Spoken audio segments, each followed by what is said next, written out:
Selamat siang, teman-teman semuanya. Perkenalkan, nama saya Nadine Tiara. Pada kesempatan kali ini, saya akan mempresentasikan ujian akhir semester saya, mata kuliah Statistika dan Probabilitas, yang menggunakan tools SPSS dalam analisa datanya. Sebelumnya, saya ingin mengucapkan terima kasih kepada dosen pengampu mata kuliah Statistika, yaitu Ibu Vesa Asishifa Nurul Haq, Eskom MMSI.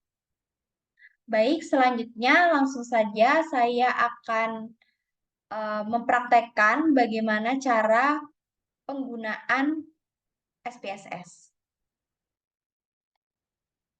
Baik, terdapat data seperti yang tertampil di tampilan ini. Jadi, data ini telah saya modifikasi sebelumnya. Sebelumnya itu hanya ada FQ_01, FQ_02, FQ_03, dan apa yang saya tambahkan? Saya tambahkan itu adalah TOTFQ. TOTFQ ini diambil dari FQ_01 hingga FQ_05, saya jumlahkan dari kiri ke kanan.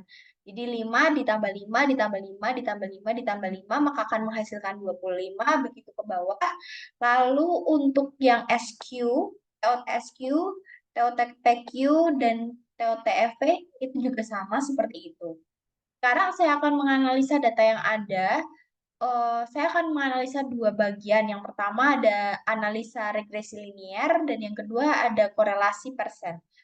Ya, untuk pertama regresi linier terlebih dahulu. Kita klik analyze, lalu di sini ada regression, kita pilih yang linear. Dan untuk variabel dependennya, saya menggunakan variabel TOTLOY. Sedangkan untuk variabel independen, saya menggunakan TOTFQ, TOTSQ, TOTPQ, TOTEV, dan TOTPV. Lalu kita klik OK, maka akan muncul hasil-hasil dari regresi linier. Hasil-hasil ini akan saya jelaskan di dalam PPT.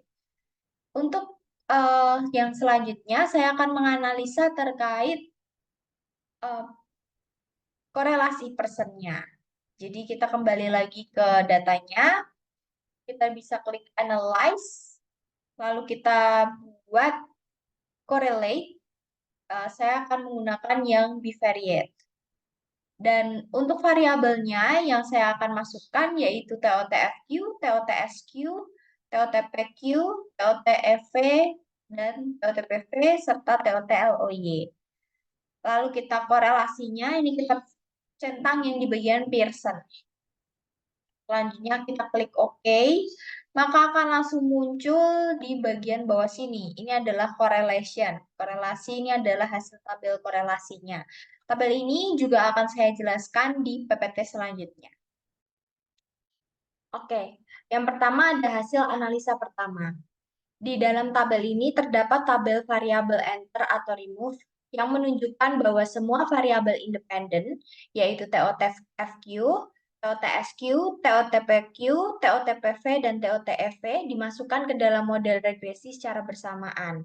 Selanjutnya ada tabel model summary yang terdiri dari R atau nilai koefisien korelasi yang menunjukkan hubungan antara variabel independen dan dependen. Nilai R yang tinggi menunjukkan hubungan yang kuat. Di dalam analisa ini, nilai R itu sebesar 0,919 yang menunjukkan hubungan yang kuat antara kualitas, nilai, dan loyalitas pelanggan.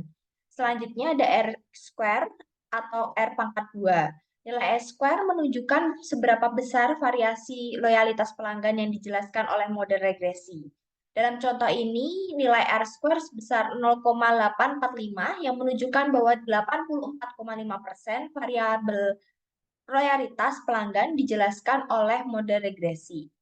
Selanjutnya ada adjusted R square. Nilai adjusted R square menunjukkan nilai R square yang telah disesuaikan dengan jumlah variabel independen dan dependennya. Nilai adjusted R square itu lebih akurat dibandingkan nilai R square.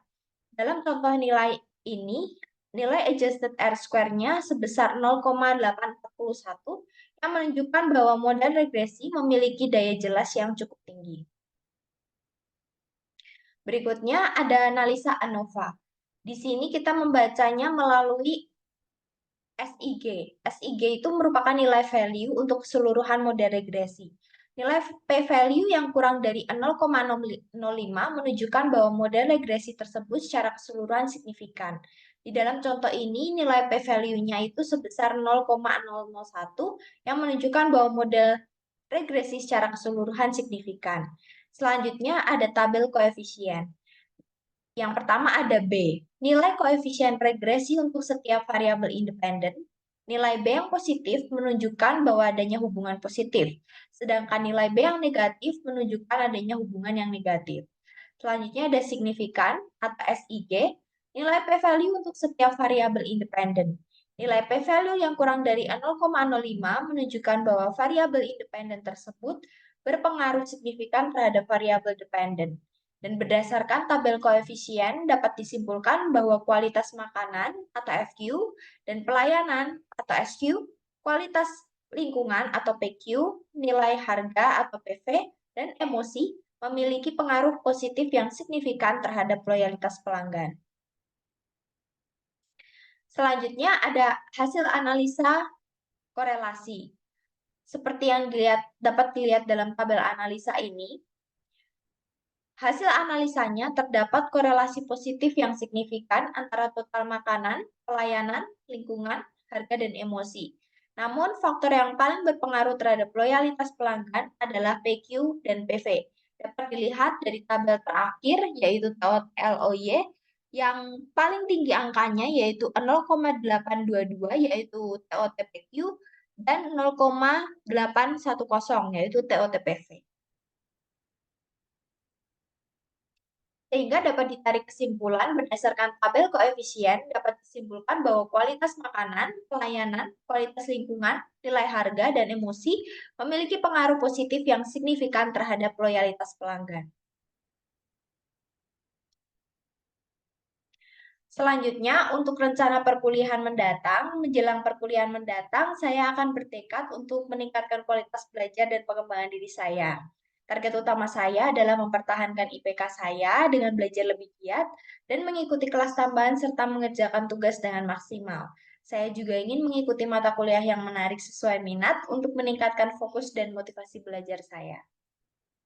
Sekian yang dapat saya sampaikan. Jika ada kekurangan, saya mohon maaf. Sekian dan terima kasih.